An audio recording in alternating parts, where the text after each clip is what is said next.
প্রিয় অষ্টম শ্রেণীর সকল ছাত্রছাত্রী, আশা করি তোমরা সবাই খুব ভালো আছো। তোমাদের প্রথম পর্যায়ক্রমিক পরীক্ষা সম্ভবত আর বেশি দিন নেই, সেহেতু তোমাদের আশা করি পাঠ্য বই কমপ্লিট হয়েছে অনেকের, এবং তোমাদের পাঠ্য বই শেষ হয়েছে অনেকের। এবং আমার ছাত্রছাত্রীদেরকে দেখো, তার পাঠ্য বই শেষ হওয়ার সাথে সাথে যে সমস্ত প্রশ্ন সংকলন বইগুলি রিভিশন করাই, দেখো এটি একটি পারুল প্রকাশনীর বই। আজকে তোমাদের ইতিহাসের যে প্রথম পর্যায়ক্রমিক পরীক্ষার শর্ট প্রশ্ন কেমন ধরনের আসে সেগুলি একটু তোমাদের সামনে দেখাচ্ছি, একটু দেখো।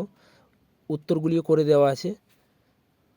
দেখো ইতিহাসের প্রথম পর্যায়ক্রমিক বা ফার্স্ট সামেটিভ ইভ্যালুয়েশন, দেখো শর্ট প্রশ্নপত্রগুলি একটু খুব ভালোভাবে দেখে নাও। দেখতে পাচ্ছ শর্ট প্রশ্নপত্রগুলি, তারপরে পরবর্তী স্কুলের একটি শর্ট প্রশ্নপত্রগুলি দেখো। দেখো অ্যান্সার সব করে দেওয়া আছে, দেখো ঠিক আছে। তারপরে দেখো অতি সংক্ষিপ্ত একটি বাক্যের উত্তর দাও যে চিরস্থায়ী বন্দর ব্যবস্থা কে প্রবর্তন করেন এবং কবে প্রবর্তন করে। তোমরা জানো চিরস্থায়ী বন্দর ব্যবস্থা লর্ড কর্নওয়ালিস প্রবর্তন করে 1793 খ্রিস্টাব্দে, ঠিক আছে। তারপর দেখো হায়দ্রাবাদ রাজ্য কবে প্রতিষ্ঠিত, এগুলি তোমরা পারবে আশা করি। আচ্ছা, পরবর্তী স্কুলের শর্ট প্রশ্নপত্রগুলো একটু দেখে নাও, খুব ভালোভাবে দেখো, দেখতে পাচ্ছ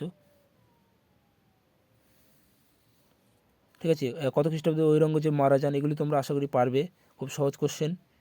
দেখো তারপরে দেখো পরবর্তী স্কুলের এবং নেক্সট পরবর্তী স্কুলের শর্ট প্রশ্নপত্রগুলি একটু দেখে নাও, অ্যান্সারগুলি দাগিয়ে দেওয়া আছে। পরবর্তী দেখো পরবর্তী স্কুলের শর্ট প্রশ্নপত্রগুলি একটু দেখে নাও, এমসিকিউ টাইপের প্রশ্ন। এবং তারপরে নেক্সট দেখো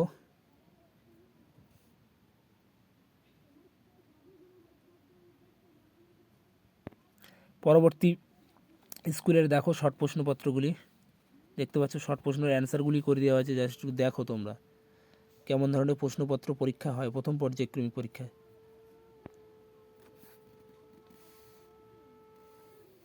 দেখো এই সমস্ত প্রশ্ন সংকলন বইগুলি তোমরা যদি ভালোভাবে টেক্সট বই শেষ হওয়ার সাথে এই সমস্ত বইগুলি যদি ভালোভাবে রিভিশন দাও, তাহলে তোমরা পরীক্ষায় খুব ভালো মার্কস পাবে বা খুব ভালো নম্বর পাবে।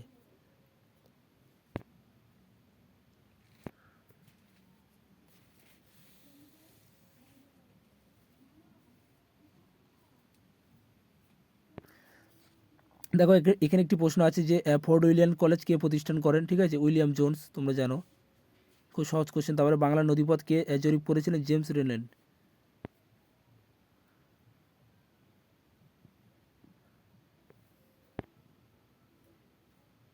পরবর্তী স্কুলে দেখো